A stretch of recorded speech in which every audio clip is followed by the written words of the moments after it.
Hello guys, Radhe Radhe. आज के इस वीडियो पर हम लोग पढ़ने वाले हैं inhibition of enzymatic activities. Inhibition मतलब ये होता है कि कोई भी सब्सटेंस या भी कोई भी कंपाउंड, कोई भी व्यक्ति अगर अपना काम कर रहा है लेकिन उसको इनहिबिट रोकने का काम भी कुछ लोग करते हैं, उन एक्टिविटीज़ को इनहिबिशन कहा जाता है। और एंजाइम जो वो तो अच्छा भला चंगा काम कर रहा था, अपना बायो कैटलिस्ट का रोल प्ले कर रहा था, बट उनके वर्क्स को रोकने के लिए कुछ कुछ इनहिबिटर्स रहते हैं। आज हम वही कुछ इनहिबिटर्स को पढ़ेंगे। बेसिकली आप देखते हो कि ये जो है it is the active side of enzyme, जहाँ पे सबस्ट्रेट कंबाइन होते हैं मैम। बट ऐसा नहीं है कि सिर्फ एक्टिव साइट में ही एंजाइम का जगह बना हुआ रहता है, वहाँ पे other than active sites many sites are there where many molecules get combined and inhibit the activities of enzyme. Let's start the important point regarding this. Now, how the enzymatic activities is getting inhibited by three reasons, that is competitive inhibitors, non-competitive inhibitors, allosteric जिसको हम लोग feedback inhibition भी कहते हैं। यही तीनों inhibitions हम लोगों को पढ़ना है। ये जो आप देख रहे हो, पिछले लेक्चर में मैंने बताया था एंजाइम्स के एक्टिव साइट्स प्रेजेंट रहते हैं जहाँ पे सबस्ट्रेट बाइंड करते हैं, एंजाइम सबस्ट्रेट कॉम्प्लेक्स बनाते हैं, देन उसमें बायोकैटालिटिकल रोल प्ले करता है enzyme, and then there is formation of product. अब यहाँ पे होता ये है कि the molecule which inhibit the enzymatic activities are known as inhibitors. Obviously जो उसके काम को रोक देता है, उसके काम को पूरा नहीं होने देता है, उन्हीं को तो हम लोग इनहिबिटर्स कहते हैं ना। Next is the molecules which binds with the enzyme at their active sites forms product are called substrate. अब सबस्ट्रेट कब कहेंगे और इनहिबिटर कब कहेंगे ये भी मैं बता दूँ। जब सबस्ट्रेट मान लेते हैं कि वो एक इंसान है, एक इंसान एंजाइम से मिलता है, तो वो इंसान अपना काम करवा लिया एंजाइम के ज़रिए, तो अच्छा वो अपना स्ट्रेट फॉरवर्ड काम करवा लिया। लेकिन जब उस एंजाइम का भी दखल अंदाजी कर देता है, वो उस काम में भी उसको काम नहीं करने देता है, उसके ड्यूटी पे नहीं जाने देता है, एंजाइम का काम नहीं करने देता, कुछ नहीं करने देता है, पूरा इंडल्ज कर देता है, तो वो इनहिबिटर का काम कर देता है। मतलब कि वो खुद का भी काम नहीं करेगा और सही ढंग से खुद का भी नहीं करेगा, ना कि एंजाइम का भी एक्टिविटीज़ को पूरा होने देगा। उन्हीं को टर्म करते हैं इनहिबिटर्स। अब हम लोग सबसे पहला जो पढ़ेंगे that is competitive inhibitor. Competitive inhibitor वो होते हैं जो कि एकदम रिसेंबल मतलब हूबहू दिखते हैं सबस्ट्रेट के, एकदम उसी की तरह दिखते हैं, और वो कहाँ पे बाइंड करेंगे, एक्टिव साइट्स में बाइंड करेंगे, और वो रिवर्सिबल भी होते हैं। इसका ये मतलब होता है कि अगर वो active sites of a enzyme में जाकर के बाइंड कर लेते हैं, अपना बॉन्ड्स का फॉर्मेशन कर देते हैं, तो वो क्या होता है कि आप उसको निकाल भी सकते हो। ऐसा नहीं है कि वो क्या रहेंगे कि नहीं निकलने वाले, कभी भी वो निकल जाएंगे।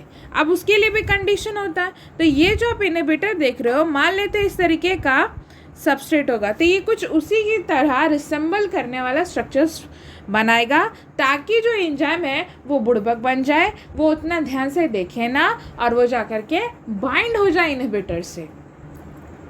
नेक्स्ट इज, अब यहाँ पे हम लोग देखेंगे कि किस तरीके से हम लोग एक रिवर्सिबल प्रोसेस बनाते हैं कॉम्पिटिटिव इनहिबिटर को। If we increase the concentration of substrate, inhibitor can be removed and now active sites for substrate is free and will form enzyme substrate complex. इसका ये मतलब रहता है कि अगर हम लोगों को कॉम्पिटिटिव इनहिबिटर, याद रखिएगा competitive inhibitor, non competitive inhibitor में इसमें इस तरीके का कोई भी एग्जाम्पल सेट नहीं होता है कि आप इंक्रीज करोगे सबस्ट्रेट को तो वो हट जाएगा, नहीं। तो बेसिकली क्या होता है कि इन द कॉम्पिटिटिव इनहिबिटर हम लोग इंक्रीज करते हैं सबस्ट्रेट की मात्रा, तो वो जो सबस्ट्रेट रहता है ना, वो जाकर के बाइंड कर जाता है active sites of the enzyme, और वो इनहिबिटर सबस्ट्रेट के ज़्यादा कंसंट्रेशन होने के कारण डर के मारे भाग के चला जाता है। अब जो एक्टिव साइट है वो किसके साथ बाइंड किया मैम, सबस्ट्रेट के साथ, और अगर वो सबस्ट्रेट के साथ बाइंड करेगा तो किस तरीके का कॉम्प्लेक्स बनाता है, एंजाइम सबस्ट्रेट कॉम्प्लेक्स, जो कि मैंने बताया था एंजाइम के लेक्चर में कि कब एंजाइम सबस्ट्रेट कॉम्प्लेक्स बनता है और कब एंजाइम प्रोडक्ट कॉम्प्लेक्स बनता है। नेक्स्ट इज, अब यहाँ पे आप कंडीशन देखो कि कॉम्पिटिटिव इनहिबिटर में कंडीशंस क्या क्या हुई। जो हमारा कांस्टेंट है, जो Km है, वो जो रहता है वो इंक्रीज कर जाता है। इंक्रीज इसलिए करता है क्योंकि वहाँ पे क्या होता है, बेसिकली सबस्ट्रेट की मात्रा को हम लोग इंक्रीज कर रहे हैं। अब अगर सबस्ट्रेट की मात्रा को इंक्रीज करेंगे तो ऑलरेडी जो मात्रा बच जाती है, जब 50% एंजाइम कंबाइन कर लेंगे सबस्ट्रेट के साथ 50%, तो वो जो मात्रा, अधिकतर मात्रा बच जाएगी, क्योंकि अधिकतर मात्रा में हम लोगों ने सबस्ट्रेट को लिया है, तो इसलिए ज़्यादा से ज़्यादा हमारा कांस्टेंट आता है। लेकिन जो हमारा वेलोसिटी मैक्सिमम रहता है, जहाँ पे सारे एंजाइम सारे सबस्ट्रेट के साथ बाइंड कर जाते हैं, वो सेम होता है, रिमेन्स कांस्टेंट, क्योंकि सारे एंजाइम तो एक ही है ना, टोटल नंबर ऑफ एंजाइम तो सेम है ना, वो उतने ही सबस्ट्रेट से बाइंड करेंगे तो उससे कोई लेना देना ही नहीं है, एंजाइम को तो कुछ नहीं ना हुआ। यहाँ पे दिक्कत हो रहा है तो सबस्ट्रेट को, क्योंकि वो अपना प्रोडक्ट फॉर्म नहीं कर पा रहा है। नेक्स्ट इज, अब यहाँ पे आप एग्जाम्पल देखो कॉम्पिटिटिव इनहिबिटर का, which is very very important, that is succinate. Succinate जो रहता है वो सक्सिनिक डिहाइड्रोजिनेस एंजाइम की मदद से फ्यूमरेट में कन्वर्ट होता है। लेकिन यहाँ पे इनहिबिट, उसके एक्टिविटी को रोकने के लिए एक एंजाइम आता है जिसको मैलोनेट कहा जाता है, जो कि एक तरीके का इनहिबिटर होता है। Next is para aminobenzene. Para aminobenzene जो रहता है वो फॉलिक एसिड सिंथेसिस की मदद से फॉलिक एसिड का फॉर्मेशन करता है, लेकिन सल्फर ड्रग्स जो रहते हैं वो उसके एक्टिविटीज़ को इनहिबिट करने में लगे हुए रहते हैं, और जो कि एक तरीके के बैक्टीरियोस्टैटिक रहते हैं। बैक्टीरियोस्टैटिक मतलब क्या होता है, ये बैक्टीरिया को बैक्टीरिया बेसिकली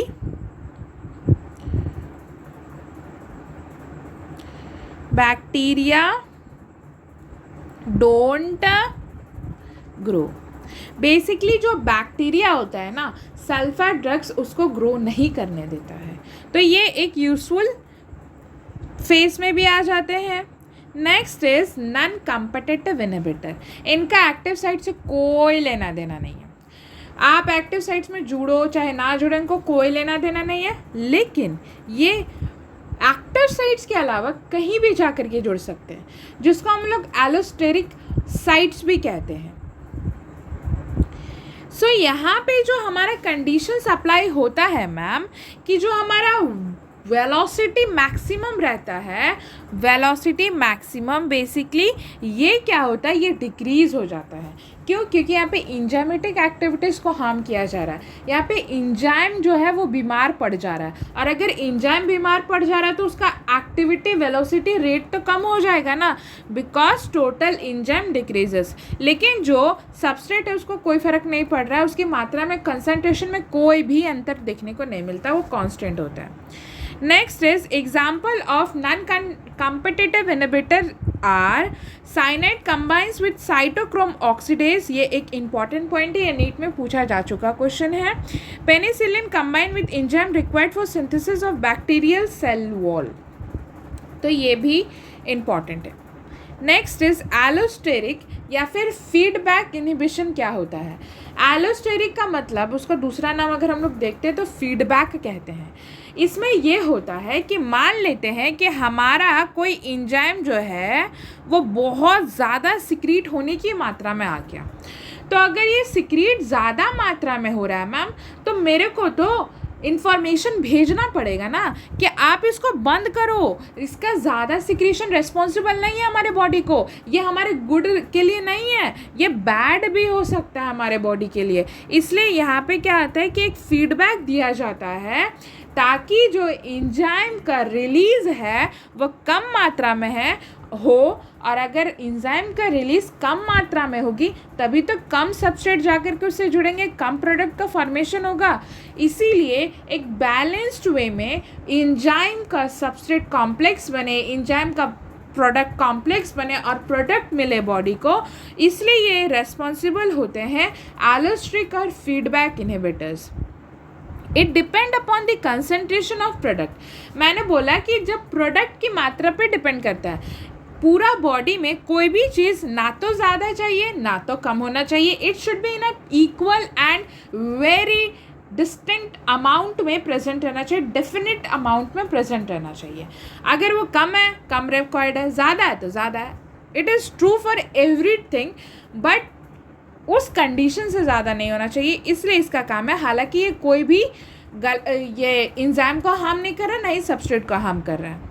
प्रोसेस को ये बेसिकली इंडल्ज होता है उसमें और इनहिबिट करता है। तो यहाँ पे आप देखो एग्जाम्पल में, ये बेसिकली एग्जाम्पल जो है ये ग्लाइकोलाइसिस का है, जो कि हम लोग आगे चल के पढ़ेंगे। ग्लूकोज जो है जब ग्लूकोज 6 फॉस्फेट बनाता है, उसके बाद फ्रुक्टोज 6 फॉस्फेट बनाता है, तो यहाँ पे क्या होता है, एंजाइम्स का ज़रूरत होती है। अब जब ग्लूकोज जिस एंजाइम से ग्लूकोज 6 फॉस्फेट बना रहा है, मान लेते हैं कि ये जो है ये ग्लूकोज 6 फॉस्फेट कुछ ज़्यादा ही मात्रा में सिक्रीट होने लगा, तो हमको तो ज़्यादा सिक्रीशन नहीं चाहिए ग्लूकोज 6 फॉस्फेट का। अगर ग्लूकोज 6 फॉस्फेट का ज़्यादा सिक्रीशन हो जाएगा तो फ्रुक्टोज 6 फॉस्फेट भी तो ज़्यादा बन जाएंगे, इस तरीके से तो पूरा हैम्पर हो जाएगा ना सेल। इसलिए यहाँ से क्या जाता है, नेगेटिव फीडबैक जाता है। नेगेटिव फीडबैक मतलब कि एंजाइम के जो रिलीज है उसको कम कीजिए, नेगेटिव में जाता है फीडबैक। और अगर जस्ट अपोजिट में आप जा कर के देखते हो कि ग्लूकोज 6 फॉस्फेट का कम मात्रा में अगर रिलीज होता है तो पॉजिटिव फीडबैक जाता है, ताकि आप और एंजाइम को रिलीज करो, तभी तो हमारा एक बैलेंस्ड तरीके से ये रिएक्शन अंडरगो होगा।